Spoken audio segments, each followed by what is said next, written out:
At American University, we don't just hope for change, we create it. We don't just dream of a better world, we make it a reality. With a graduate degree from AU, you'll access expert faculty and connections throughout DC to develop skills and experience to turn your passion into purpose. And that purpose can make all the difference in your career. Discover the difference a degree makes at american.edu/grad school. Stream us live at saga960am.ca.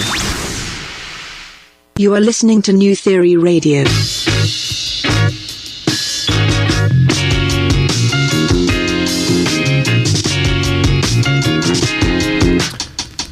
Hello and welcome to another edition of New Theory Radio, here live on News Talk Saga 960 AM. My name is Nav Nanwa. I am your host, and this is the show we theorize on all things current affairs, pop culture, and everyday life. Happy Sunday to you and yours. We have a jam-packed show lined up for you on this Oscar Sunday. So if you're going to be watching the Oscars tonight, please use New Theory Radio as a bit of a preview. But we're not going to be talking about the Oscars because we did that a few weeks ago. We are going to be talking about a number of different things. But before I do that, I want to actually let you know who I have on the show this evening. I have my good friend. He is the founder of a wonderful festival called Desifest. He's also a serial entrepreneur. It's my good friend Sathish Bala, aka Sad B, will be joining me in studio, along with an artist that he's working very closely with. He is a well-known beatboxer, and he just emerged quite recently with some new music and some new visuals. It is the legend himself, the legend of Balu, will be joining us in studio with Sats, and we are going to be theorizing about a bunch of different topics. Number one, we are going to be talking about Blackberry. So this week feels like a bit of an end of an era as it was officially announced that Blackberry phones are going to be discontinued by their current parent company, which isn't Research in Motion, and we'll get into that a little later. But it's truly an end of an era, and I want to get both Sats and Balu to theorize about this because I'm sure in their lifetimes they've had a Blackberry, and I'm sure that they have stories behind why they feel a Blackberry never fully adapted into today's smartphone culture or society or trends. So it'll be interesting to get their thoughts on that. Then we're also going to be talking about an interesting sort of comment that came out this week. Lil Wayne dropped a new album called The Funeral, I believe, last week, and he appeared on the Drink Champs podcast, which is hosted by another rapper named Nori. And what was interesting about this interview is at one point, both the hosts of the Drink Champs asked Lil Wayne if he knew anything about some of the current hip-hop music that's being made and whether or not he pays attention to modern rap. And what made this super surprising was that Lil Wayne didn't really know much about what was going on in modern rap. And it got me thinking about the importance of keeping up with your industry, because Lil Wayne himself said that he doesn't keep up because he's too focused on producing his own work. So I want to get both Sats and Balu to chime in on that and what it actually means to not pay attention to your industry, but focus on the work that you're doing and whether or not that's the right decision that should be made. Because the one thing I'll tell you is, should you be of the thought where you just focus on the work that you're doing and you don't pay attention to those around you, and you hope that when you put it out that you yourself are the ones sort of driving the trends in your industry?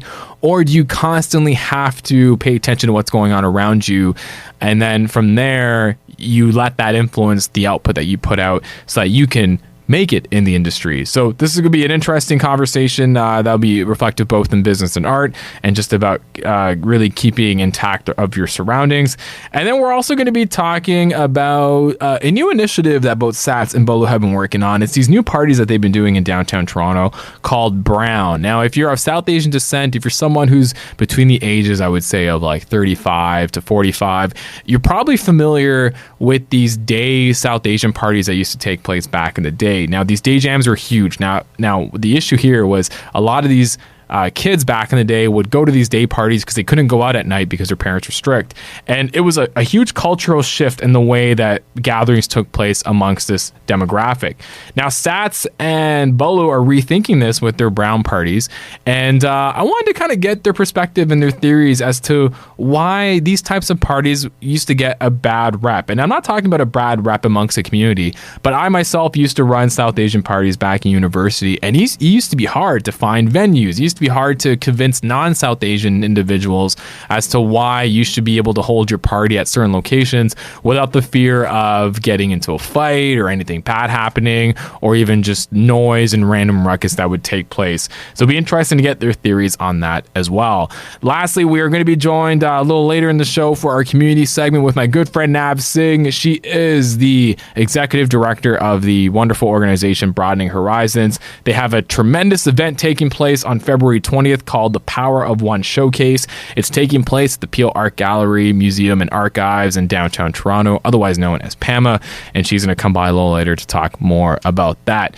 We have a jam-packed show lined up here this week. It's good. It feels good to be back in the studio. It's been a while since we've done this. And yes, when I come back, I'll be joined by Sathish and Balu, and we're going to get things started here on New Theory Radio on News Talk, Saga 960 AM.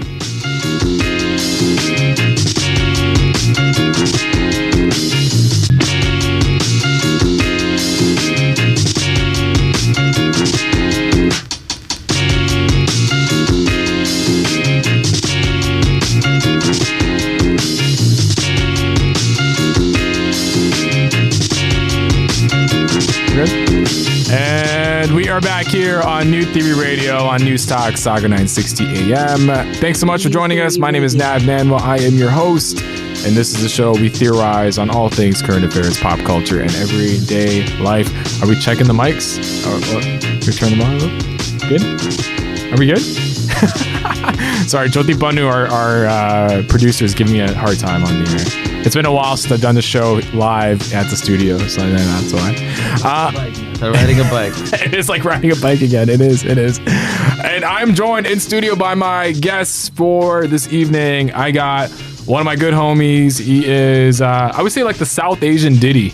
Yeah, I like that. You should use that, man. You should use that. South Asian, this guy, he has his hands everywhere, but in a good way. He has Desifest, which is celebrating 15 years this year? 14 this 14 year. years. We're teenagers Crazy. now. Great you guys are, man. We're teenagers. We're awesome teenagers. I love it, man. I love it. He's a serial entrepreneur, does stuff with Ryerson University every now and then. He just opened up a co-working space that's geared towards, I think that demographic. So we're an incubator focused on helping minority-led founders. There you go. You said it way better than I did. So. Take it to market. We need more minority unicorns. Exactly, we need more man. support that's culturally empathetic. And we got lots to talk about. Awesome. I know. It's my homie Sathish Bala, aka Sats B. What's up, man? Yo, I'm good. This is good. Congrats, Dad and everything, man. Know, it's been a minute since we hung out, but yeah. You got to meet my daughter just now, man. Yes, sir. She's passed down the back seat. That's the story of my life. Story of my life right there. It gets much better, man. Girls are awesome. Yeah, Sats B is actually hashtag dad goals. Him and Mohit Rajans are dad goals of mine. Straight up. If I can get like that, it'll be good. And then we got a special guest in here with Sats. He is somebody, I actually first saw him a few years ago. I'd say close to, was it 7, 8, 9 years ago when he used to do beatboxing on YouTube? I don't know. Was that Balu? Am I dating you right now? Or? I feel like I started when I was 13, but then I started showing the public, literally 9 years ago. Awesome, man. Awesome. And now you're back on this whole new wave. You got this awesome music hybrid thing going on. I love it, man. It's the Legend of Balu in studio right here at Saga 960 AM. The legend. Yeah. Is that what you want to go by? The legend? I don't know. I just woke up one day and I changed my Instagram handle. Yeah. And then ever since I didn't look back. It's so mysterious though, man. That's what I like about it. Everyone's like, yo, what is this? Yeah, me too. That's the first time I paid attention. Somebody was like, hey, it's Legend of Balu. Do you know this guy? I'm like, first of all, Legend of Balu, I should know him because nobody in this community that we know has got, the thing to be like, I'm the legend. So I was like, I paid attention to, hey, so far he's living up to it. So. Oh, 100%, man. 100%. It's that. Oh, yeah, that was actually sweet. Oh, that was so sweet. Yeah, we're just praising Balu right now. We're just like, no, it's I feel like artists, like, we don't usually hear it enough. So sometimes, like, I'm very grateful to hear like genuine people showing out like genuine support, because I feel like sometimes it's like it feels like you're swimming up a waterfall. Totally, man. Totally. But then other times it's like, Hennessy is awesome. Just take it. Actually, you also did some modeling for the Raptors too. I saw you rocking the OVO gears. Yeah, that was awesome. I can't believe people paid to take pictures of me in and it was so cool because I found out, like, I was like one of the first like brown skin, like camel mans, like literally in the jumbotrons and on the ads for like Real Sports. And my mom was like tripping because she was like, "What? People want to look at you?" And I'm like, "Yeah, maybe. I think so. I hope so." It's always weird. Like even like I remember when I first told my family that I do a radio show. They're like, "Well, people actually like tune in to like hear what you have to say." I'm like, "Yeah." Like, "Oh, that's interesting." It's like I don't want to hear what you're saying. Yeah, like, it would just like be so blown with you. But it's crazy when you see like your parents and your family like notice the things that you're working on and be like, "Oh wow, I had no idea that you had this in you." Yeah, but you have to put the dollar figure though. Like, that's the missing like connection. at the end of the day, it's like, oh, that's so nice. I'm so happy. How much? But how much? And how much consistently? It's not even short term. How much? Like, is this like a phase of installment payments? And I'm like, Mom, let's eat some food together. Yeah, because she's expecting the royalties, man. She's like, "Yo, I managed you." That's how they measure success, right? They do, dollar man. value. And I remember I used to tell my dad, we had another 30,000 this year, 50,000 people at Desifest. He was not impressed, but he'd be like, "TD's back, yeah, TD." You have all the vendors fast. this year. Vendors, everybody's back. I'm like, they are, man. But what I'm saying is like the community loves you, eh? It's like the monetary is what social currency, man. Yeah. Social currency goes far, and that's what I think is good about the things that we work on is, obviously people want to make money. They want to be able to take care of their families, be able to, make that living happen. But sometimes the social currency is just as good, man. It leads to that. Yeah, and that is something that you can count on for a little bit longer. Yeah, right? 'Cause exactly. You never know when the money's going to run out, a little shift and all that kind of stuff changes. But once the people start to believe in sort of what you represent, then you get this deeper relationship. I think is like worth a lot more. And this is a man saying it post 14 years. So it has. Seriously, man. Seriously, because how many festivals, like, again, not to digress, but Desifest in general is such a fascinating story because you really started Desifest at a time where I think everybody was just obsessed with everything ethnic. Like, people just wanted something that was catered towards minorities. Like, people started to notice the melting pot that was happening in Canada with all the immigration and all that. And you came in at the perfect time. And there are people that you came in with, or that were also around when you started, that are no longer around anymore because they just couldn't keep up. But you've been able to do it for 14 years. Every year, Yonge and Dundas Square is rammed completely.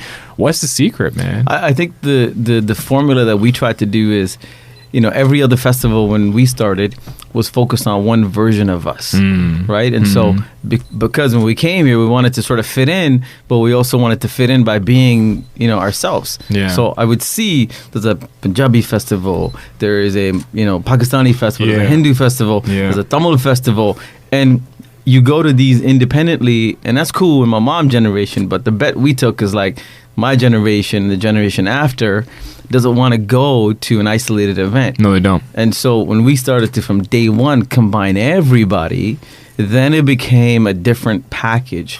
And so the people that no longer exist, they mattered at that time when we needed that identity. Yeah. But our identity has changed, and we just rolled the dice 14 years ago saying we think being inclusive is going to be the best way to celebrate our uniqueness. Totally. And then totally. here we are. Yeah, and I love that, man, and it's great to see how it's grown. Now you got Desifest, you got the showcases every month. Desifest X, it's Desifest our X. incubation. It's amazing to see so much hidden talent that just doesn't have a space, especially live music. And I tell everybody, we don't have an industry until we make original content. Exactly. And I love the fact that covers give us a confidence to pursue our singing, and sort of there's a formula to follow.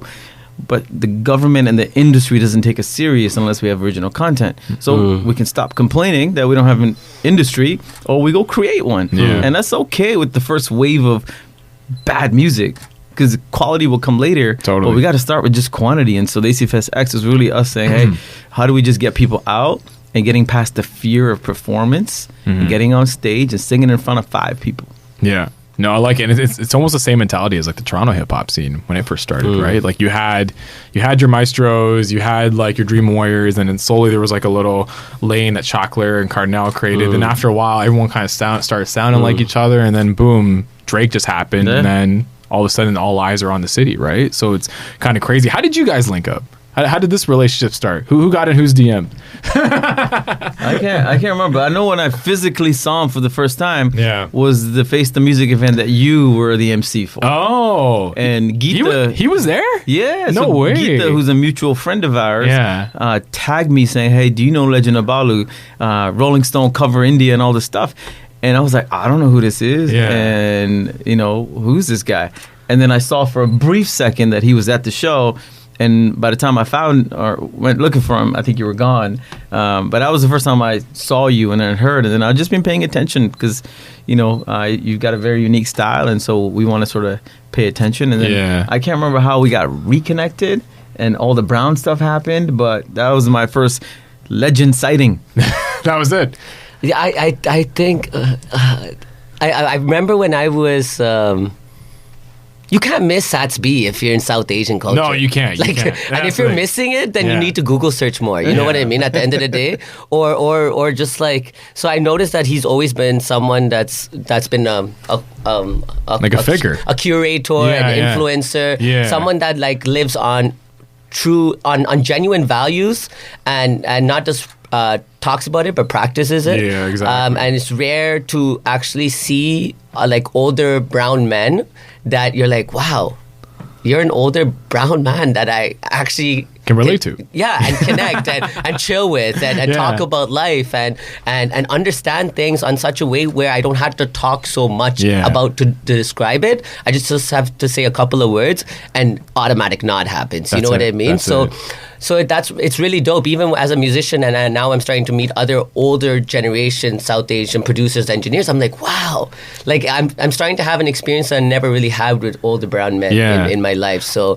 especially to your point, and Sats, this is going to become probably a portion where we're going to start praising you. Hey. but hashtag Sats B. No, but I feel like the reason why I think you've been able to kind of relate to everybody is because you talk like how we talk, and it's not to say that you're much older than us, but again, you think about the people that came to the table that used to do these big festivals, like they're like people that are like my dad's age or older, and they're older, they don't know anything about what's going on, they're very stuck in their ways, like they weren't really open to like the Desifest Founder.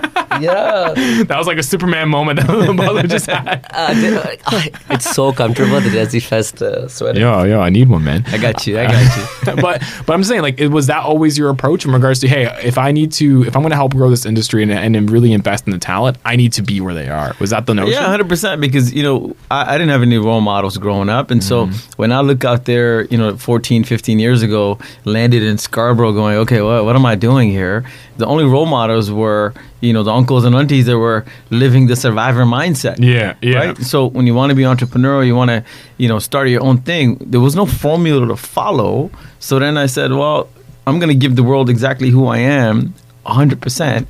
And then that's going to be my brand. I remember even first year when we had Desifest and I was on stage and I had my hat to the left and like back then you were wearing baggy jeans and stuff, right? And I remember the echo jacket. Yeah, this was like 8:00 and the sponsor came up and he was like, "Man, I love how your costume matches the crowd." And I'm like, "Nah, I wore this last week. Like this is like what I wear. I'm not dressing up, But that's been me. Like so when you watch the progression of what I do on stage or what I share, it's all just me being who I am, and then that resonated and that was good enough for sort of what I want it to be. And all the other ripple effect, like you can't measure it, you can't accept it. I just know what I want to give. Yeah. And then I just put it out. Yeah, that's awesome, man. And I think that's what I appreciate about you. You're creating things that you never had, or redefining things. And I find like even the event Brown that's happening right now, I've been in the downtown scene for a hot minute. I said hot with like a emphasis. Like I've been in many different phases, streets, moments, like actual Toronto moments that I've always wanted to. I was yearning to be in a space, and I feel like Brown is a space that I wanted 10 years ago. And I find that. Connecting with someone that's been pushing Desifest for 14 years and like when that wasn't a thing, those are the people that I need to connect with. So I found like Brown, everything was just like so smooth as soon as visionaries connect. Yeah. I find like we don't have to try so hard because we're meant to do this. And I feel like I agree, man. when people are like, yo, the legend, or why do you like, I'm like, no, I'm literally where this was meant to happen. Yeah. Every moment is supposed to happen because we're literally helping create structure for culture that's going to be in high demand. Yeah, or organically just fit in place, man. Yeah, that's what I feel like. I feel like a lot of the key to the conversation we're having right now is around longevity, and let's get right into the topic. First topic I want to talk about is Blackberry, because I know Satsby. Are we good, Jyoti? Okay. Jyoti's giving me the eyes today, the evil eyes. She's a Blackberry fan. She is, yeah. She still has her Blackberry. She's messaging me on BBM right now. It was announced this week that Blackberry is going to be discontinued by its parent company. And it's kind of an end of an era, man. And I think we talk about longevity, talk about 14 years of Desifest. I thought Blackberry would have had longevity because it was like their first smartphone. But, TCL, which is the parent company, officially was like, no, it's going to come to an end this week. What's your theory as to why Blackberry failed to grow with the times, or why it's in a situation where it is now, where it's officially being discontinued? Because when I grew up running these South Asian brown jams, like back when I was in university, like Blackberry was everywhere, man. I had my Blackberry to... Yo, what's your BBM, sweetie? What's your BBM? Can I scan the QR code? All of that, man. And now it's dead, and now I feel sad. Like, what are you guys' thoughts on this? Yeah, it is. I'm like a few years before that, right? When I first got into the game, I'm like double pager. Right? I had pages where you can't afford it, where you have to listen to the ad before you got to the message. Like, so moving up the ranks into Blackberry was like, especially running my own business and being able to. That's legit. So it was a revolutionary thing. But I think what's interesting when you study their case study is how sort of unplugged the senior management was from what the customers wanted. Yeah. Right? And I think, so many people that get into business tend to really think about just what they want. And they think they can just push it down, and then they lose sight of what the customer says. And along the journey, there's been so many cues, right? Lack of app developers, lack of traction, lack of nobody cares about the cares about the keyboard. Like, there's so many little things that we see as a business, and we go, hey, why aren't these guys paying attention? And that's what happened. They got too comfy at the top. They forgot to pay attention to the customer, and it was too late. It was too late to catch up, Yeah, and it's unfortunate, man, because knowing that it's a Canadian company, it kind of gave you so much pride to see Blackberry. And I remember having the Motorola growing up and like dreaming of having a Blackberry because it just seemed like the coolest thing. Even like in culture, like seeing Drake rap off his Blackberry, seeing all these artists write songs on their Blackberry, like it just was such an ingrained part of people's lifestyles that to see it come to an end is so sad. And to your point, I think they just failed to see the industry. Like iPhone came in, Android came in, it was a wrap. Like and even when the customers were vocal about what they wanted, they still ignored it. They can, there's a quote by one of the founders, and he said, this is like, after iPhone came out, he said, the only thing you need on a smartphone is a browser. Nothing else matters. And then the app market came and destroyed everybody. Do you know what I mean? That was it. So when I look at this stuff, I'm like, there's so many cues, and as leaders, your job, number one, is to listen to your customers. Yeah. Because they'll tell you what they want and what they're willing to pay for. Yeah. Exactly. And Blackberry missed that boat. Balu, did you have a Blackberry? I feel like you had a Pearl. I feel Pearl. I don't know. I was the guy. I never really had a phone. Really, eh? Like, I was the guy that my mom thought I would get someone pregnant really early, and she would think the phone would lead to that. And so I never really had a phone. I love that. I love the correlation. It's like you give this guy BBM, he's gonna just impregnate somebody. No, seriously, because those, how moms and aunties talk, they talk about everything to the point that I think that, you guys are super bored right now. You guys are talking about this topic right now, BBM and pregnancy. So it's just like, I was never in the BBM. I think I got a flip phone. I think I was in the Nokia. Nokia thing, days.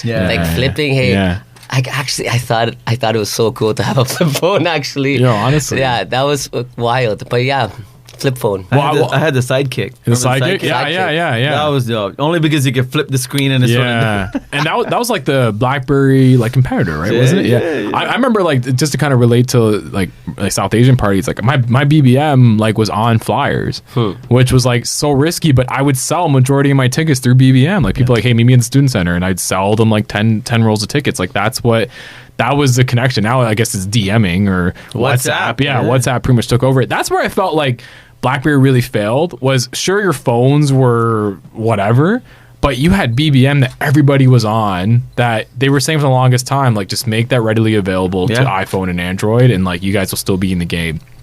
And they also resisted against that too. No, it's just poor advice from all around. And, there's a level of cockiness that they got into because they were the biggest. And when we look back at that time, we only had BlackBerry. Yeah. There wasn't a lot of unicorn to celebrate. There wasn't any giant like when they were in trouble, they had $5 billion in cash. Like, imagine that. You're like, oh, the market might not like us. We're in trouble, but we have $5 billion cash in the bank. How serious are they going to take this thing? Yeah. Do you know what I mean? So it's unfortunate because they were the case study. They were the thing that made us all proud. Like, we got BlackBerry. Yeah.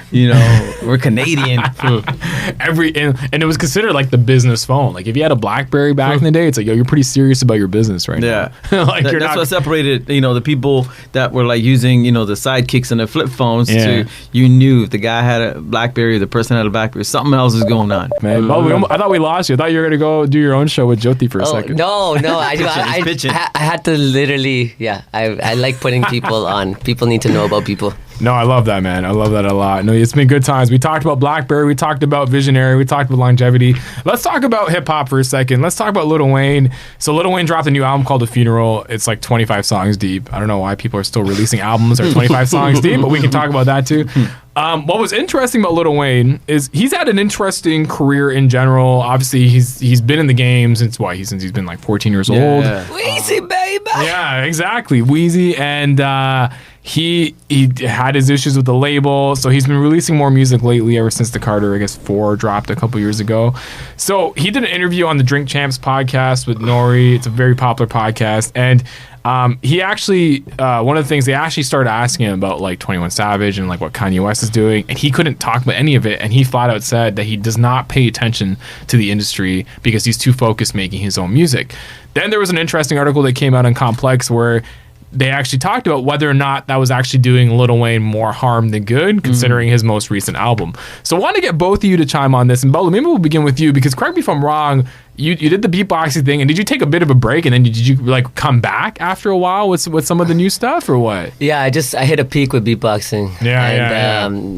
Like something was happening to the point that my love for art was decreasing. So I took a step back, and I chilled with a lot of, I guess, people that was becoming the next rappers, the next singers. And I just found out like I had more to give, and I always knew as a beatboxer I was very different from the beatbox community. Everyone was different, but like I always felt like I didn't find my true place in the beatboxing. And then I found out like, damn, I can like sing. And then I've always admired like people like Music Soul Child, where like he can beatbox at the beginning and go straight into a soulful ballad and just like make you connect. And I found out like, why can't I do that? And then while I was going through that journey, I found out through my art, I was able to start asking new questions that beatbox wasn't giving. Like I was never asking those questions beatboxing. But now that I'm on this music tip and making songs, I'm seeing art so differently in a way that it's not just expression. It's connecting to my unraveling of like what life can be and look like and feel, and understanding how I can actually be a brown man. And still not have to be classified as a brown man. Yeah, totally. And the reason why I like that too is you spent time with people while you were on this sort of journey that maybe inspired you. Maybe you learned a bit more about the industry. Maybe you were able to take things from them and maybe learn from it and maybe apply it to your craft. I just didn't know that I could do it. You know what I mean? Like as a beatboxer, you never know that I'm going to beatbox and get paid for it until you do it. Exactly. And then I never got to see people that look like me in mainstream. So I never felt like, like when Sats talks about Desifest X, it's like he's putting people that would sing probably in their showers in front of their family or friends, or like, on actual public stages and for the first time finding out, oh, maybe I can actually do it. You know what I mean? I never really had that. So I found out that like while I was like reflecting through my art, I found out I had to say it out loud. Yeah. I got to the point I had to say it out loud because I know someone else is probably asking these same questions too, hopefully. Exactly. So, and then as soon as I started going into that direction of creating, I found out that I didn't have to worry about like so much of like what's going to happen, what's going to happen, what this doesn't happen. I'm like, no, I need to create right now. And if I focus on the creation and focus on my reflection, it, you know what I mean? Yeah. Like I'm okay to take that to the grave, you know? So based on that, then just kind of think about this Lil Wayne thing that he was commenting on, not really paying attention to the industry. When the creation process that you're currently in, are you still paying attention to what's going on around you in the industry, or are you more so kind of locked in with what you're doing? To be honest, like the industry for me is very different from mainstream industry. There's a lot of dope, talented people, especially in Toronto, that hasn't really gotten their like mainstream look and shine, but are so geniuses. Exactly. Those are the people that inspire me. But when it comes to what I want to create as an artist, I'm totally in my own reality. 100%. Why? Because I see the instrumental in my head.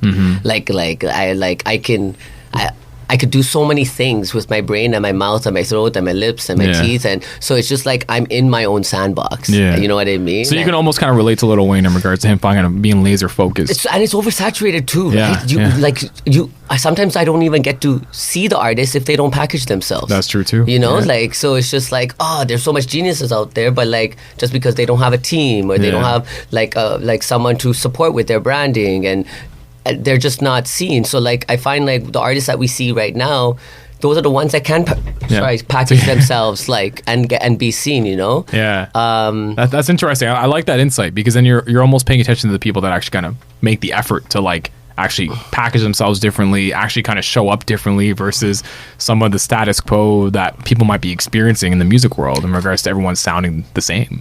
And the thing is, packaging, in that word, I still don't understand, because I knew that I was becoming something, and then I found out that I am that something I was becoming. So like some people within that packaging stage, it's very like, it's a Bermuda Triangle. Like some people can get super lost in it. Some people can really find who they are. And then some people are just stagnant because they never know who they are because they're so stuck in packaging. Yeah, no, I like that. Sats, what's your thoughts on Lil Wayne's strategy of not paying attention to the industry and just focusing on his own work? I think you need to find a balance. You know, the extreme doesn't help, because at the end of the day, you have to sort of see what the market is also doing, right? Because we had this talk about Blackberry. It's the same thing. You don't want to mistake that and then go release 20, 30 songs that just don't connect anymore, right? I do something similar from an event perspective, where I spend a good 5-6 months focusing on everybody. I want to see who's doing shows, what kind of shows, what kind of ideas, what's the designs look like, what artists are they booking, who's booking, the same artists over and over, to get a sense of like the top level noise. But then when I go into planning, our shows, I have to sort of ignore all that, right? I have to sort of go, okay, what's right underneath the top noise? Because that's the ones that's going to be the easiest to sort of duplicate, but we don't want that. There's nothing unique because they've been all over the place. And so I go sort of like old school crate hunting, right? I go looking for these cool little human vinyls that is like, you have to, important for me. So I start leaving like the Facebooks and Instagram, start hanging out with, Mixcloud. I start going back to old school MySpace. I start paying attention to SoundCloud. Things where the noise is just about to bubble. And that's how we've been able to sustain so long, because so many of the artists we put on Desifest over the last 14 years were just at the point of breaking loose. And we became their first. And the reason people start to come out is to figure out who's the next person you're going to introduce that will become part of that big noise. And so, sometimes it is challenging because you want to avoid it, but you can't because you're inundated with so much content. But I see what he's saying, because if you don't cut that out, you can't find the secret sauce underneath that noise. So someone that does it in a very interesting way is probably Drake. Because if you notice Drake's last couple years, he's always found a way to hop on songs with some of these artists that are bubbling up. Like he had, DaBaby, Lil Baby, all these guys, and then he'll then come back and do his own thing. But you've always kind of seen him in the conversation where this guy's staying current. He's doing songs with these young guys, but he's also focusing on his own work.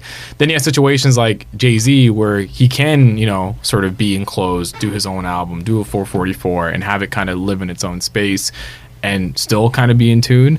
But then you have artists like Lil Wayne who seem like they're probably so caught up on output, like so caught up on just being able to kind of produce music and just focus on their music, that maybe it's not worth their time to look at what other people are doing. And that's what I find fascinating, because that can be a very entrepreneurial tactic too. Well, plus I think Lil Wayne and even Jay-Z that you alluded have legacy fans, right? That historically Facts. Are always going to and so you can go into your little room and pump something out, and you know there's a base that will support you no matter what. And then you look at artists that are new, their base is always volatile. Yeah. Because if they're not doing the hottest next thing, a percentage drops. And so they're trying to always figure out how to be authentic but also be mainstream. So I think, you know, I don't think Lil Wayne's the kind of person that cares about all that extra noise. Yeah. And so he just wants to create content that makes him happy. Yeah. Right? And Jay, when he gets into the booth, you know, whatever he drops is a global, authentic base. Everyone's looking at him. Doesn't care. Right? And connecting with artists looks different, right? It does. So I could connect with, like, let's say I'm Lil Wayne and I can connect with Drake, and I don't have to do a track to show connection. Yeah, that's true. You know what I mean? Yeah. You can even Drake can even say a statement about Weezy from like back in the days, how the come up happened, and that created the same connection of them even creating a track. You know, so it's just like, I feel like, yes, Drake is showing that through one way of connecting with artists and staying in the loop, but I think when you're an OG, you're an OG, you know? So exactly. you always get to keep on doing OG plays, and some are visible and some are invisible, but like we're still talking about him in this room, right? Yeah, and I think that's the fascinating part too, is like, I think based on Lil Wayne's legacy and his longevity, he will almost always will be in that conversation. Yeah. Like he's like Eminem, right? There's a lot of people that really dislike Eminem right now, but then there's some people that, hey, regardless of his album sounding different than when he was on drugs, people are still going to support him. They're still going to be like, hey, Eminem's still top 5, dead or alive, right? Like people are that like obsessed with not obsessed, but appreciative of their legacy. Well, that's your social currency, right? Yeah, exactly. Looking back, that's, you know, they've got it. Yeah. You know, just like there's been years where we can't afford a headliner. Yeah. So we still do the show, but our base social currency of a great time and a cultural event you have is to change good enough where we'll still get the people out, right? Yeah. And so I think it's something that more artists and more, you know, sort of public figures need to conscious about. What is your base? Yeah. What is that social currency? How can we build that authentic, you know, first base? And then you get to play around. Just to kind of use this example back to Desifest, last year I found your lineup to be it's like, compared to previous years, like I was like, man, there's a lot of diversity in this lineup, not in regards to who the artists were, but just where the artists were in their life cycle of being an artist. Like you had Raja Kumari as your headliner, who I heard about through like mainstream outlets. Like she did an interview with Ebro on Apple Music. She has like New York street cred, which is sick. And then Jazz Dami was the other headliner who's like big within the South Asian scene. And I thought with the way you kind of packaged that all together was kind of cool, because then you were showcasing, hey, I got someone has this like hardcore sort of mainstream hip hop street cred, and I got someone who really caters to your quintessential South Asian music fan. Mm-hmm. Is that a part of the thinking, just to kind of make sure that you're in the loop? Yeah, because again, I look back and look at the crowd just changed. Yeah. You know, I remember even as early as like 4 years ago, my 7 o'clock switchover would be an urban DJ set. Oh, okay. We'll drop Jay-Z, we'll drop Beyonce, we'll drop Drake, and the crowd would go crazy. Yeah. And then 2 years ago, nobody responded. Oh, wow. And then we're like, wow. Then we started playing Desi hip hop from India, and the crowd started to react. So I started to look at the demographic shift. So, you know, almost 50% of our evening audience is new Canadians from India that are young. Yeah. So they don't know our version of urban hip hop. No, they know their version of urban. They don't like the Gully Boy and all that. Right, right. And so, you know, that's why we book DMC. That's why we work with Desi hip hop and stuff. So, you know, trying to avoid the Blackberry mistake, we're looking at it going, we're always been a mirror for the culture. That's what Desifest from day one has been. How can we create the best showcase that reflects who we are and how we feel today? And the urban tone is coming through loud and clear in our fashion, in our language, in our swagger.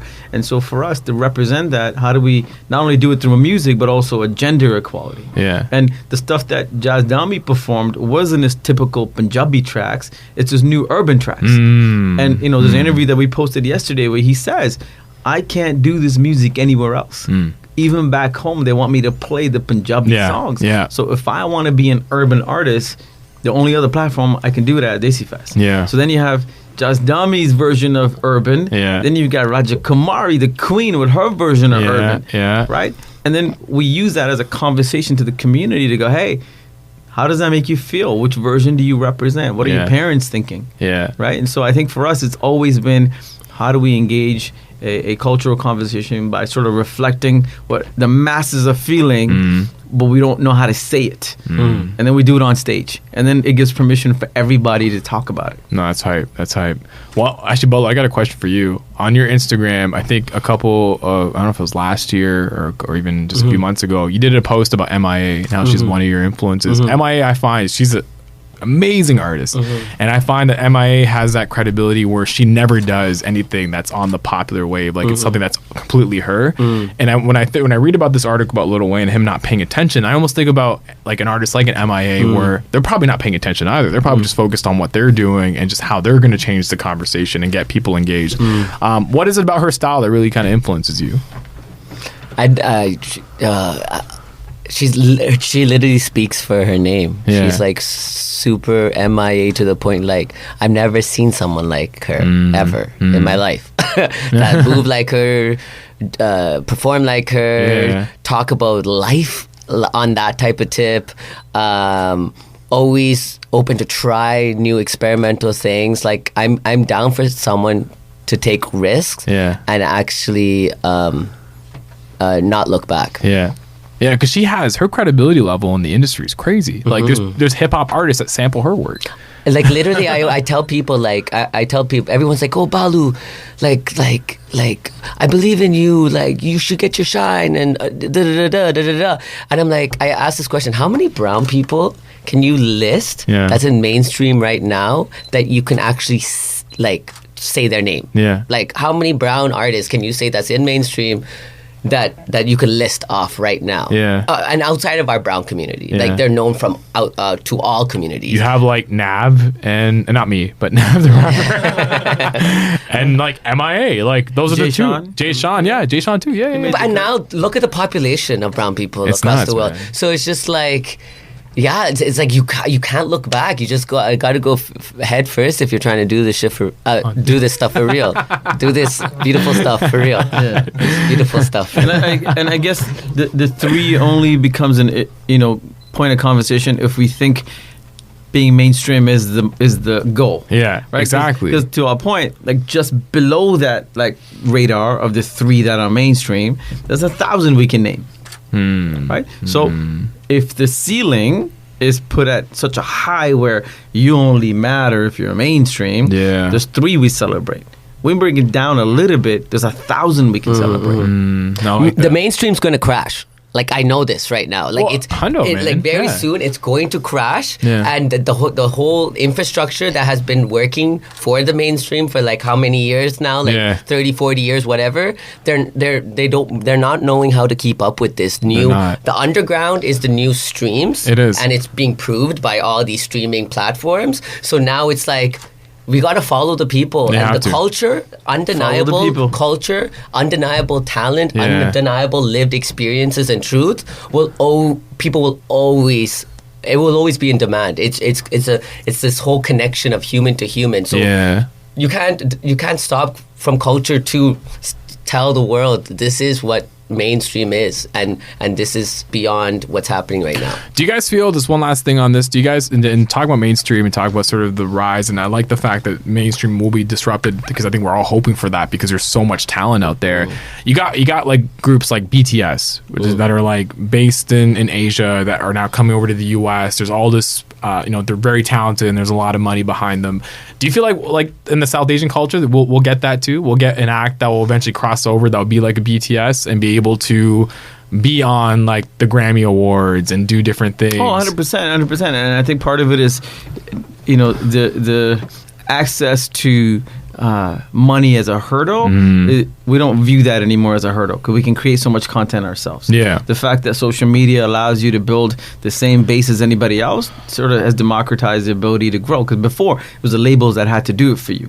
Now it's a race to quality. Yeah. And once we, as a South Asian community, find a sound that is uniquely ours, and we're not copying and trying to sound like the next, Drakes of the world, the next Futures of the world, then we're going to break through.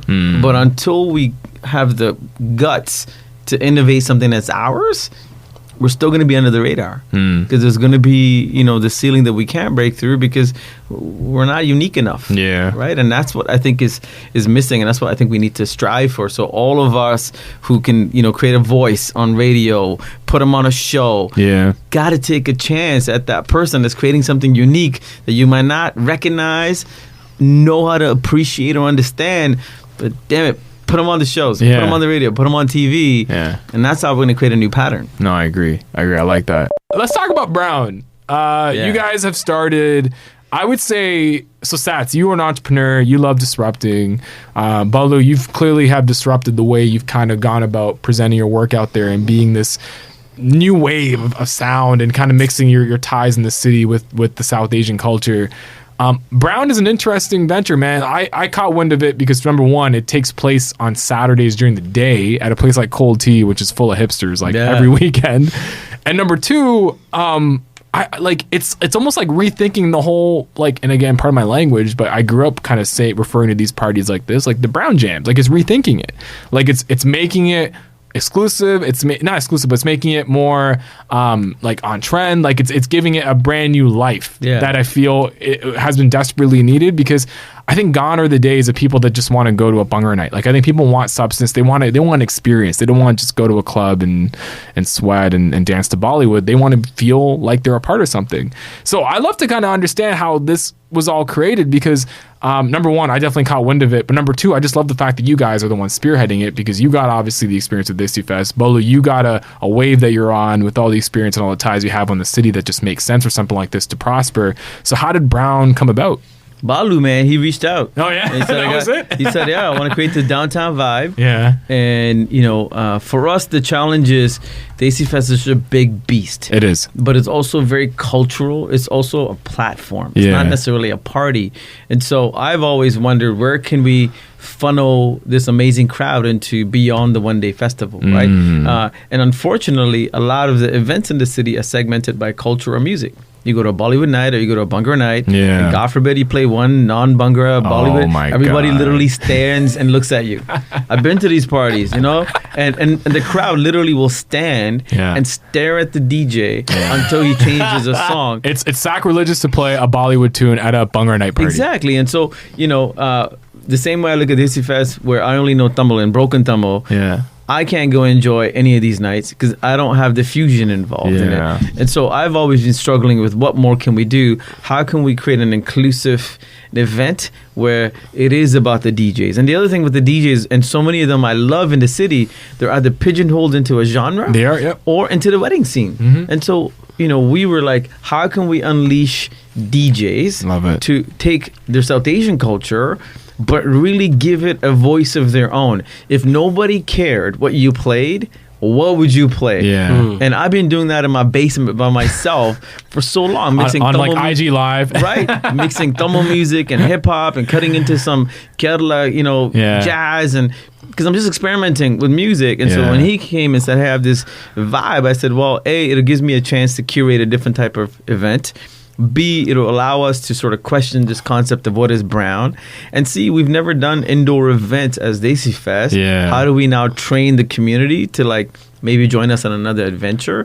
But the brainchild is Legend of Balu. The one thing I'll say, Balu, before you jump into it, is I look at brown as being like when Timbaland uses for example, like Indian flute. Like it's like that to me is like it's like the wave, right? Like it's a lot different. Like I look at some of these other South Asian parties, I won't name them by name because I'm not trying to put them on blast, but they feel like parties where, okay, you know what, like my chacha from like India would love to go to those because it's not a wedding, so he wants to go get lit on Bhangra music. He's gonna go have fun, and there's a need for it. There is a need, but I find that brown is like something that I used to run brown parties back in my undergrad. It's like I haven't been around that scene in a while. Like I'd actually go to this event.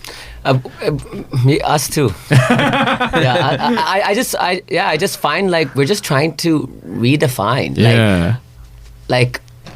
let's break down the stigmas. Let's break down how men and women and everything around can interact in a club space. Let's be able to dance out loud freely and not worrying about that you're going to get harassed in 5 minutes or I have to be with my girls group for the whole night just because at the end of the day, like, safety is a concern at most of these brown jams, and so there's like, we're using music to create that moment of space of like, if we're having all this trauma, all these repeating behaviors from our parents and how we lived our life through school and like our younger days, and we're still continuing it as throughout our life, like, at least let's find a place where we can actually disrupt the way of thinking, and music is what's going to connect us all. At the end of the day, we all listen to music, you know what I mean? And we all have some type of pride for being brown, you know?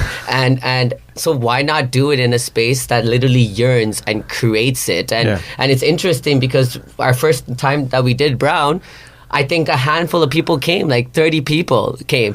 But then the second time we did the event, we had 50 to 60 people coming. Wow, so it's just been growing. Something is happening to the point that this space is super important, and we're not expecting. I feel like we let go of that. That's awesome, and it's on both sides, because the DJs, for example, would come in and go, hey, I've got this Bollywood set that I made. I'm like, why?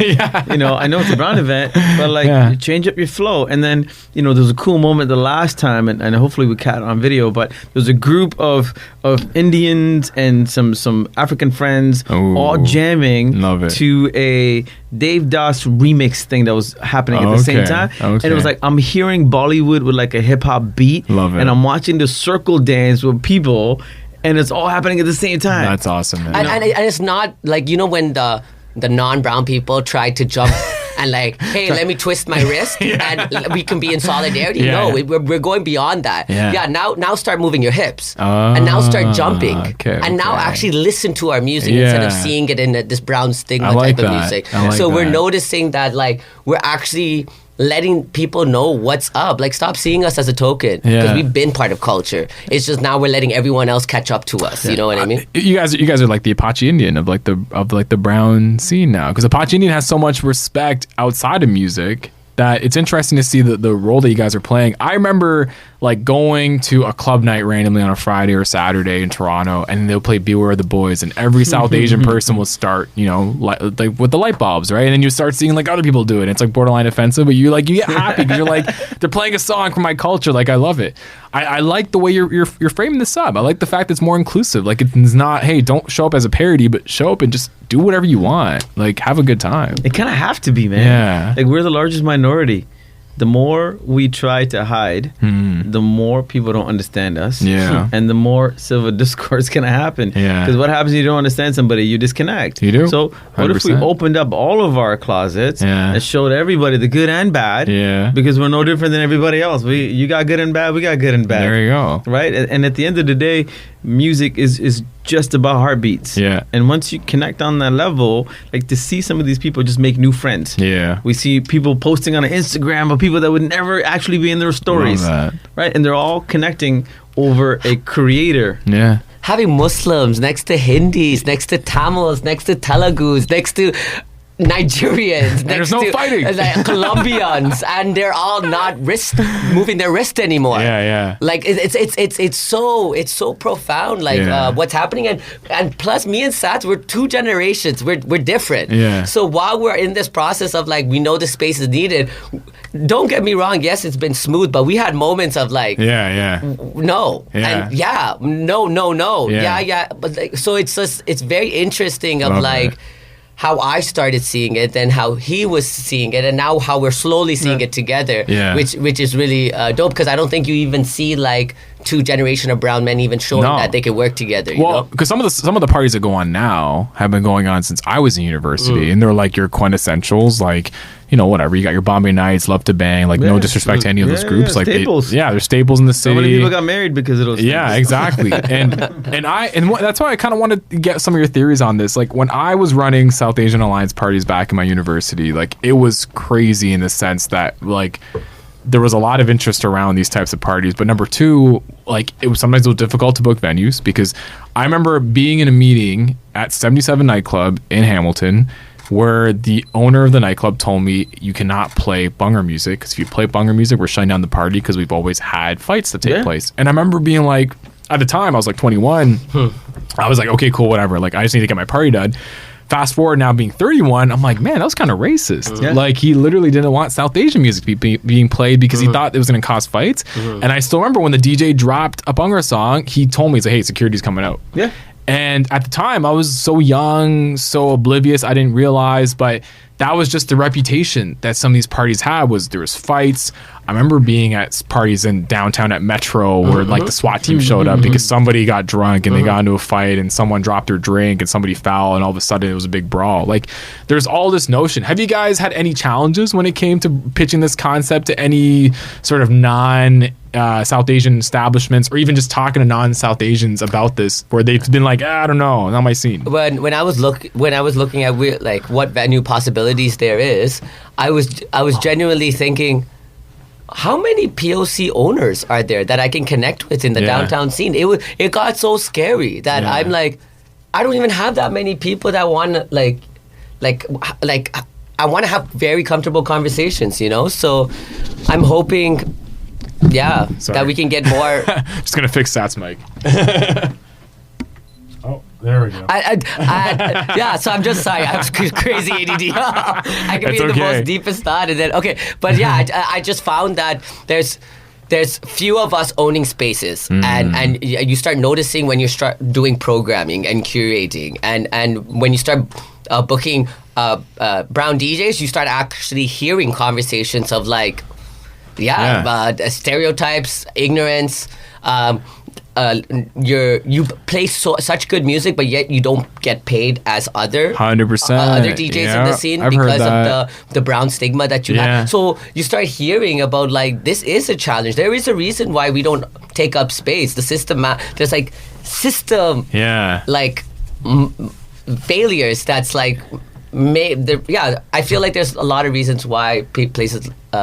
Events like Brown matter, because you know, and that's the thing, like I've noticed that too, where I've been in conversations with my female DJ friends and they said like, I know for a fact when I'm playing some of these shows, they're booking me because I'm female and they just need to hit a female quota. Or I've talked to people in the LGBTQ community where it's like, I know like they want to book me and because they just want to hit a quota. Like there's all these like tokenness, and I think you brought up earlier, Balu, about how a lot of the time when you were playing Beware of the Boys was very tokenish, right? Like, oh, okay, we see like there's a group of brown people, let's go play them a song and make them happy.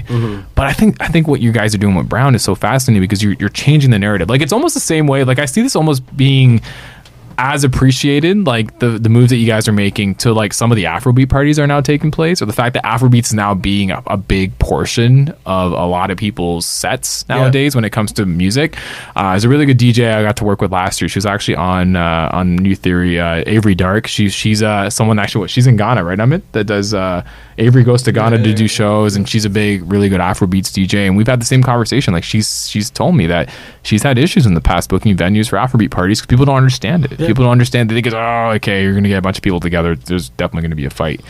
It's a supply and demand issue, man. It is, man. It totally is. And I think part of what the next generation has to have is our generation fixing that. Yeah, I agree. I love the fact that so many people are like, oh, I own 19 condos and I own 30 homes in my retirement set. I'm like, man, but why don't you buy one public space? Yeah, exactly. That, like other people can use. Yeah. Right? Because at the end of the day, without infrastructure, without a voice like today, without being on TV, without having these, infrastructure outlets, we can't create space. No, you can't. And we're not trying to recreate what's already exists in the world. Exactly. There is already in India. Yeah. Why do we have to recreate everything that India is instilled, exactly. the ignorance and all that in Toronto? Yeah. Where I think there was a reason why Toronto was created in this way of all these cultures to come together, because we can redefine what village looks like. Exactly. I feel like village looks like one way in India, but in Toronto till this day, I don't think we've actually understood what our Indian village, South Asian village can actually look like. Oh, man. And this is because of ABCD of what we've been talking about, right? Well, no, and I think that's true. I like the point you bring up there, Balu, because I think a lot of people are caught up with bringing what they've known back home here to Toronto. I want to live a Canadian life. Yeah. I want to live like a white family. Yeah. Like that's what success looks like. Literally. But it's like people like us that have to really define like, cool, that money, but what are we doing to reinvest that money into the village so we can make more money for other brown? Exactly. But it takes time for that, right? It does. So yeah, look, the truth is we've been operating in a deficit because everybody gets paid. Yeah. We don't skimp on them. We don't say, hey, it's a brown party, so you don't get to get paid. It's not based on the amount of tickets that you sell. But it's wild because the price, like a lot of people like, oh, look at all the money look at the ticket charge. Oh, look how much money. Like we're at that point that automatically that's their train of thought, instead of them being like, wow, I can't imagine, like they probably pay for the lights, the machines, the DJs. They have a bunch food. of DJs. You guys got food. The food. Too? Yeah. And that's also supporting a local South Asian business as well. Yeah. We're supporting brown skinned folks when it comes to DJing. Like there's this, it all adds up, you know what I mean? And we're also trying to reinvest to support creating more beautiful experiences. So, and while living and surviving as Satsby and Balu, you know what I mean? So, but we really believe like this space is super important, and we're hoping that if this is what it takes to get to that village mentality, I feel like let's do it. So what's the future goal of Brown? Like, where would you guys like to see this go in the future? I think if we become a monthly staple event where people that want to experience a different version of music and culture has us in their calendars booked, that'll be exciting. Yeah. More importantly, getting DJs and other content creators that finally want to be brave about their cultural experience.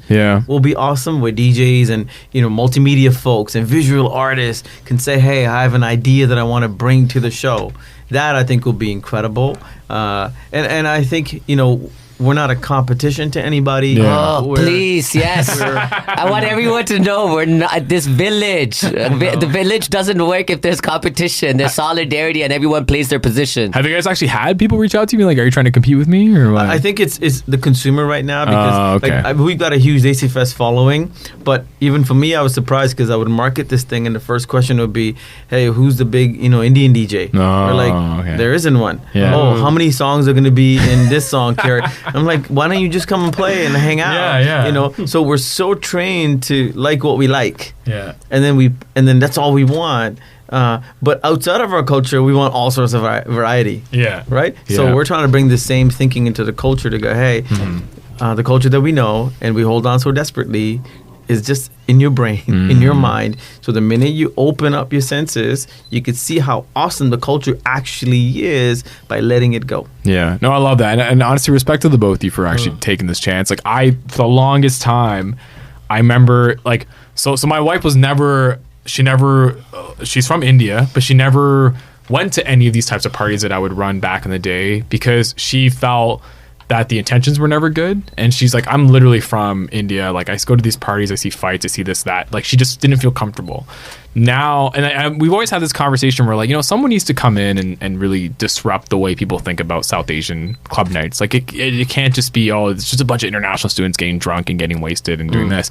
Like, there needs to be spaces where people like us, who are maybe second generation, third generation, people who grew up with the music because of their parents, need to have an opportunity to celebrate, but also can bring in their other friends to get involved too. And it doesn't have to be like a South Asian wedding or some type of occasion. It can be just a random day jam taking place in Kensington Market, which is what you guys are doing. So honestly, I commend you guys, man. Like, congrats on this venture. I'm super excited to see what happens next. The next one's March 28th. Saturday, March 28th. Yeah, 3 to 7 p.m. 3 to 7 p.m. With koturoti. Oh, man, which I need some of that. So I'm definitely going to stop by. Boys, honestly, thank you so much for coming through New Theory Radio. What's the best way to connect with the both of you? Balu, let's begin with you, man. I feel like it's been said many times. The Legend of Balu. That's where you can connect with me. And yeah, I'm not that millionaire that is taking this money and reinvesting into how I need to reinvest, but like I feel like my value as an artist is priceless, and if I can leverage my platform as an artist to create we won't promise safe spaces, but brave spaces. Like that. And one word that I'm taking on for like that I'm trying to practice is accountability. And I feel like if men can just keep on being accountable, it's not going to be an overnight solution to becoming this inspirational brown man, but just focusing on accountability, it's just going to support with so much beautiful things that can support with our culture. I love that, man, and that's an important narrative. Like that's an important narrative that I think we need to really take with us, especially moving forward. Saj, what about you, man? I think you changed your handles recently, right? Yeah, there's another guy who's sad to be. What? Another Sats B? Yeah, who's got an account for like 10 years and one picture, doesn't want to give it up. Wow. So I'm Sats.B. I feel like you've had some DM combos. I did. I was like, come on, man, can I have it? Use your full name, Sathish. Give me Sats B. I'll pay you this much. Just give me it. That's hilarious. But more than anything, like, you know, your audience out there, man, like we're just starting to book local talent now. Amazing. Our show is still very fiercely Canadian first. And so if you're listening and you want to get on stage at Desifest, look us up, desifest.ca. Send us not just an email saying, sir, I'm interested, but send me a YouTube video or SoundCloud link or something so I can evaluate if you're good. So send us your info. Desifest X happens once a month, and so it's a great chance to sort of get past your fear, and just reach out, because the Artist Network is pretty small. It's still, awesome, man. and we need to support each other through mental health and just, you know, proactively getting people excited about this side passion. And so reach out, Satsby, Desifest, you know, or follow Nav, and I'm sure there's a link there to me somehow. Yeah, all your information will be included in like the post for tomorrow's repeat as well as the podcast version. But boys, thanks so much for coming on. Anytime you want to come to New Theory Radio, the platform is yours. Best of luck with Brown. Best of luck with Desifest. I'm sure we'll be around at Desifest. We'll do some more shows, and Bolo, I'm sure we'll be working together soon too. I'm super down, and also this is our first radio interview for Brown. Oh yeah, okay. So like this is part of history. We got the photography. Yeah, I got my brother here. Yeah, shout out to like Nav, man. Thanks for like creating awareness to something that is super needed to hear about. And no, thanks for doing it, man. It takes a lot of responsibility to it. Look at all the love. A lot of love. But you know what? I like being someone that's organized these parties before and seeing the rejection in front of my face. Like it's discouraging, right? And again, I'll be honest. I think it's kind of left me a little sour about this industry. But I'm glad you guys are changing the narrative. I think we need it, and the fact that you guys are doing it in Kensington Market is like amazing. That's a prime culture spot, man. The city of Toronto. There's a lot of history in that neighborhood. There is, man. It's really dope having even like people wearing saris just walking through Kensington to come into our event. So it's just like that's something I've always wanted to see. Yo, keep pushing that forward, man. It's good. We're gonna take a quick commercial break here on New Theory Radio, and we'll have more here on News Talk Saga 960 AM. Nav.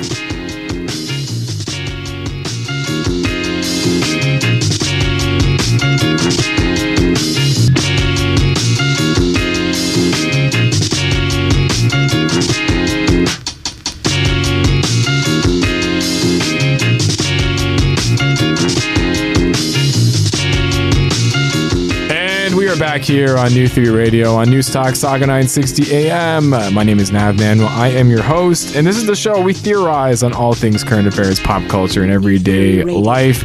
And it's about that time for our lovely community segment. As you know, we love talking to our community about upcoming events, upcoming ventures, upcoming everything.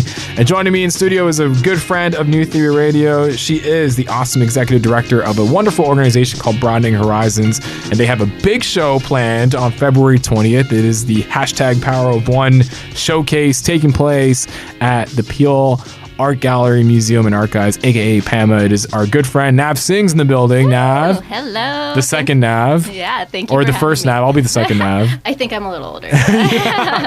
by like a few months, I bet. Yeah. Super excited because, I actually...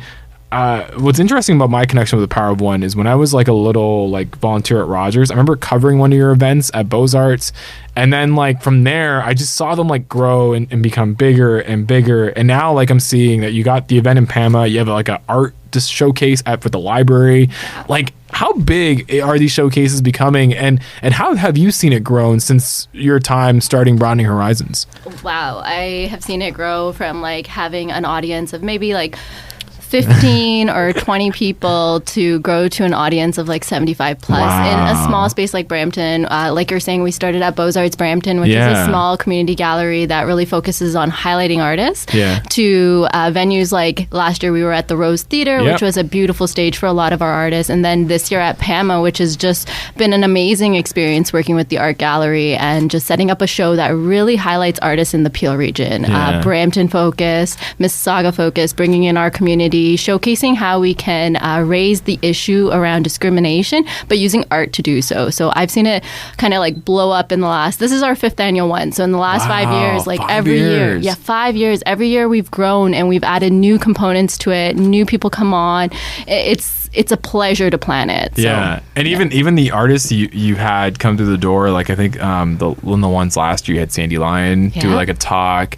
I've just seen so many amazing artists come through, and then what I like about it is what you just described with the fact that you guys are putting discrimination at the forefront.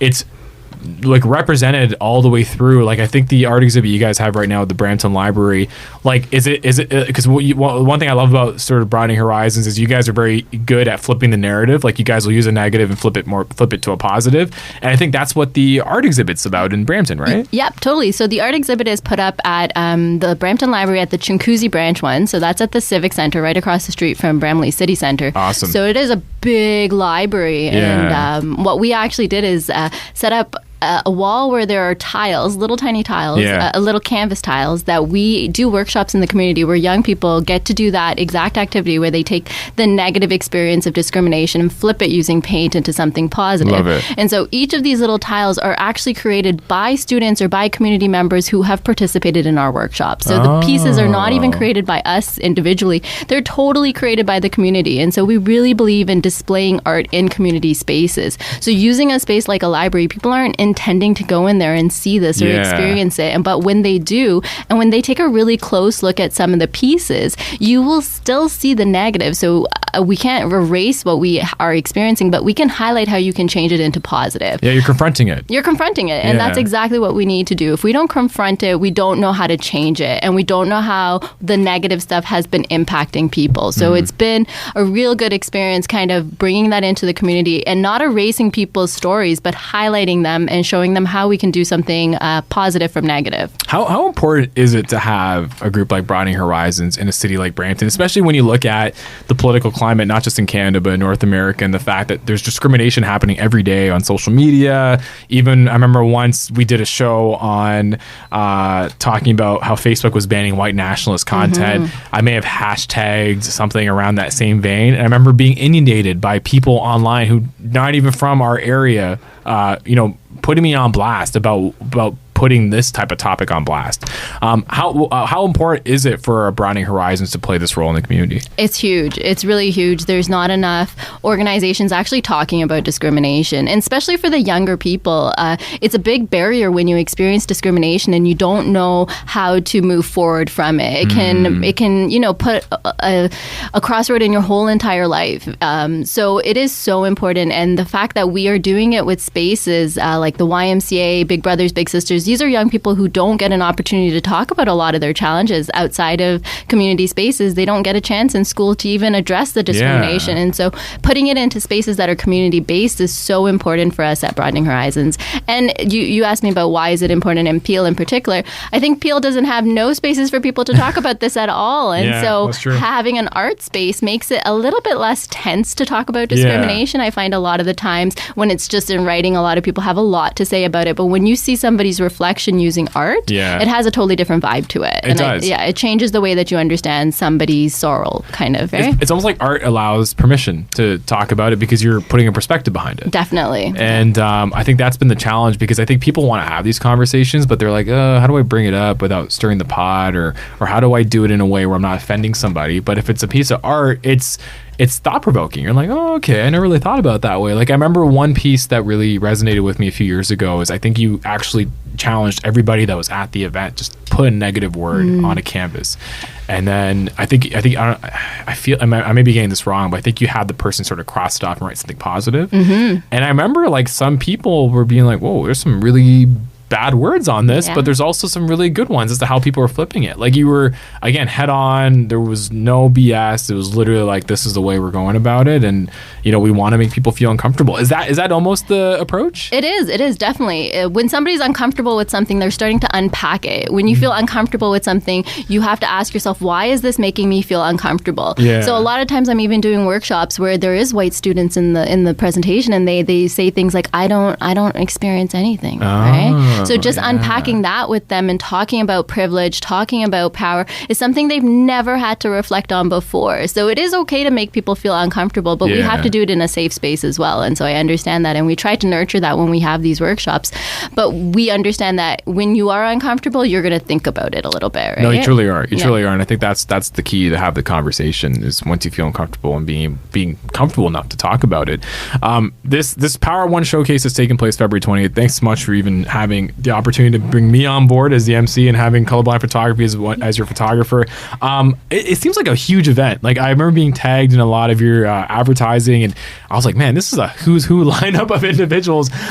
Explain, like, kind of go through the lineup and talk about maybe, you know, being that you've done this now for 5 years, just how big are we talking this year in regards to the impact that you plan on making? Yeah, so every year we try to grow it, and so this year we've really brought on artists that really have messaging behind a lot of their work. And some of these artists have really been with us in different ways, start off in many different capacities with us. Some of them just started to come to our one mics that we hosted. And from there, they've been connected with other community and other agencies that we've worked with and been able to grow their craft in amazing ways. Artists like Alisthal have been in our community for so many years and have beautiful messaging that we don't hear enough of. And we don't. Yeah, and so bringing artists like her onto the platform to share her message is what we create this platform for. Also to give emerging artists opportunities to really showcase their work. So Sadad Music is another one who has done amazing things, and right now they're actually in a segment with Rise Up Entertainment, so to get them voted as one of their artists. And so opportunities for artists is what we get to create, and so we really try to highlight artists that are in the community really doing messaging. Rayto is another one. He's been in the community for many years. Shouts to Rayto. Yeah, and so and he's also in the same voting kind of category with Rise Up, but that gives you an example of how this is another organization that they have to go to in Toronto to get recognition. So why aren't we doing something here in Peel to create spaces like that as well for our artists here, right?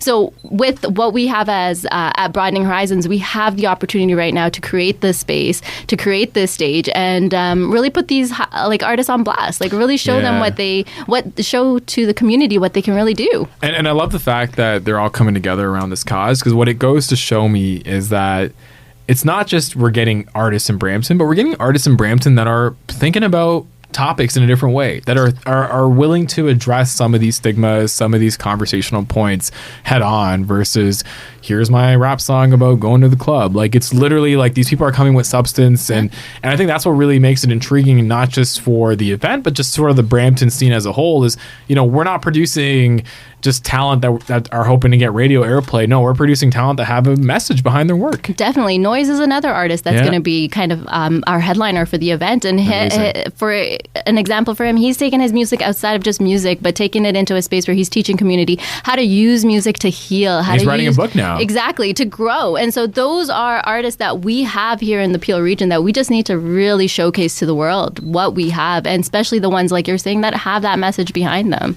What kind of, because I know the music portion is huge, but what other aspects of the event are going to be involved on February 20th? So we do this planning for the show with a group of young people as well, and so they're called our Youth Task Force. Amazing. And so they're young artists that come from all different places that really are trying to grow their craft in their own way. So some of them make like paper flowers, some of them make like beautiful knitted jewelry, photographers, henna designers. So we also have a little marketplace that we set up so that they can showcase what they're doing and really show young artists that, you know, the creative economy is an option for them. And how do we support them within that economy is huge. So that's another huge component to it. I love that, because I think it's very easy, especially with the way that the city of Brampton's going and the emphasis on tech and entrepreneurship. It's very easy for the people in that arts and culture space to be like, oh, I don't really fit in here. But now I think having avenues like that where you have a marketplace where people can buy work, having different institutions like PAMA involved, you know, being able to create these open spaces, I think allows people to further that mission of, hey, you can be an artist and be successful and go out and sell your work. And you don't have to feel like you don't have opportunities. And I commend you for that. What are some basic information that you want to kind of share regarding Power of One? How can people get tickets? Anything else you want to say about the event? It's going to be amazing. I'm hoping your baked goods will be there. Actually, I'll shout out Christina Tortina's Cupcakes because they're a special organization that employs young people with Down syndrome and with other, you know, different disabilities to definitely show that they're employable and show that they, you know, do amazing things. So our cupcakes are coming from them this year. You don't want to miss them. They are the best cupcakes ever. I can't wait. A lot of great food is going to be there. So just really important information. It is on February 20th. From 6 to 8 p.m. at PAMA. And you can get tickets online at broadeninghorizons.ca or Instagram, our Facebook, all of those different avenues. You can see it on your Instagram as well. Yeah, all of you are tagged in it. So just, you know, it's a free event, and that's a huge component of it too. There's no entry fee, no door fee. We really want to make it completely accessible. And so PAMA is a completely accessible space. So really, you know, highlighting spaces that we have in the Peel region, highlighting artists, highlighting craft. That's what we're up to. Amazing. We'll definitely include all the details in our podcast description. As well, this episode will be re-airing tomorrow from 8 to 10 p.m. So, Nav, thanks so much for joining us. Best of luck at the Power of One. Thanks for having us involved as well. We're super psyched. And thank you for tuning in. This is a wrap for New Theory Radio. If you want to connect with us, it's at New Theory Radio on Facebook, Instagram, and Twitter. If you want to connect with me, it's at Nav Nanwa on Instagram, at Nanwa on Twitter. If you want to connect with Colorblind Photography, it's at Colorblind Photography _ on Instagram. Shout out to Dusty Loops. He's in New York right now. He did our theme song. It's at Dusty Loops across all platforms. And you will hear all of us next time. Peace.